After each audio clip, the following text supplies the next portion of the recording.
Hey, what's going on, guys? So I just wanted to give you my overall review of Naruto Storm 4. So this game's been out for a few weeks now, and I think now is a better time to do it than any. First off, we're going to start off with the story. The story follows the Naruto manga and spans over the entire 4th Great Ninja War. Unlike Storm 3, the ending actually follows the manga. The reason Storm 3 didn't follow the manga was because the manga hadn't ended yet and they needed a proper ending for the game.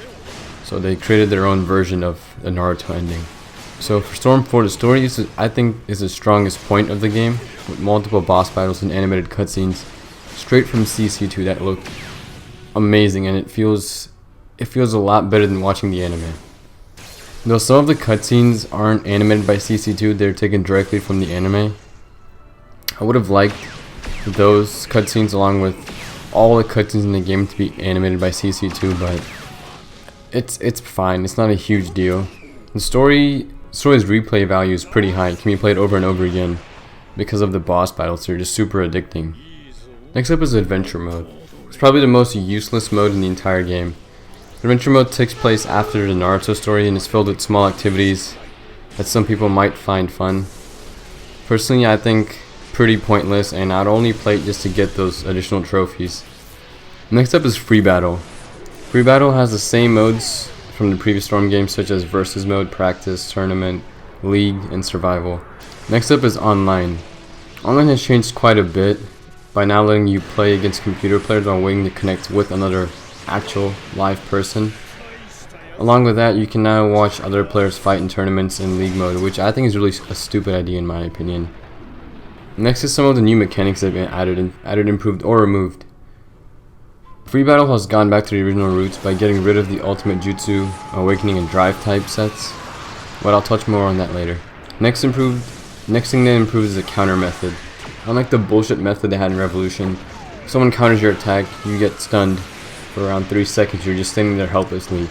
Same thing as if when people just like boost at you with up on the D-pad. But now what they've changed is when someone counters your attack, you freeze for like half a second and you just fly back. You take a small amount of damage, but I think that's better than the bullshit Revolution had. I'm glad they improved on this because it would be a complete nightmare to just play online against people that would just keep doing that every time you dash at them. The biggest addition is the leader change system, which lets you switch out characters seamlessly in battle.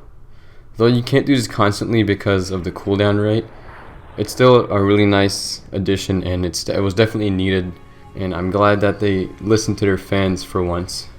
And it's good that they have the cooldown rate for the leader change because it'll keep the spammers away from getting super high combos. Next up are graphics. CC2 has pushed the graphics to a whole new level with improved cell shading and advanced particle effects, which makes the game look even more beautiful than ever. Along with that, they finally added armor break, which helps make the game look more realistic. Armor break just happens after the player's health reaches below a certain point. Next is the collection /shop /display shop, or whatever you want to call it. That's where you can buy previously released costumes, substitution items, ninja info cards, stuff like that for characters in online with the in-game Rio you earn. I think that's a good way to spend all that money that's just been sitting around in your game. Because I know back in like Storm 3 I would have 5-6 million Rio just from doing free battles and tournaments and stuff, and I never really used it. You can also get ninja info cards, ninja info card images, titles, and skins in the shop too. Next thing I want to talk about is DLC. DLC so far has been pretty good for the most part. CC2 isn't really trying to steal your money just yet.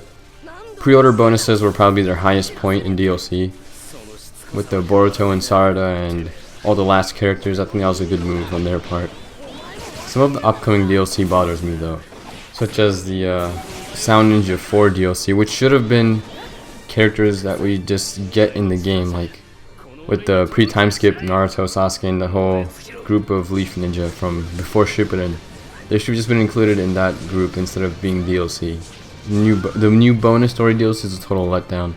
Story DLC revolves around Shikamaru's story after the manga. It's something none of us really wanted. I was hoping they would recreate the last or Boruto the movie into like an actual additional story You know, I could care less about what Shikamaru does after Shippuden.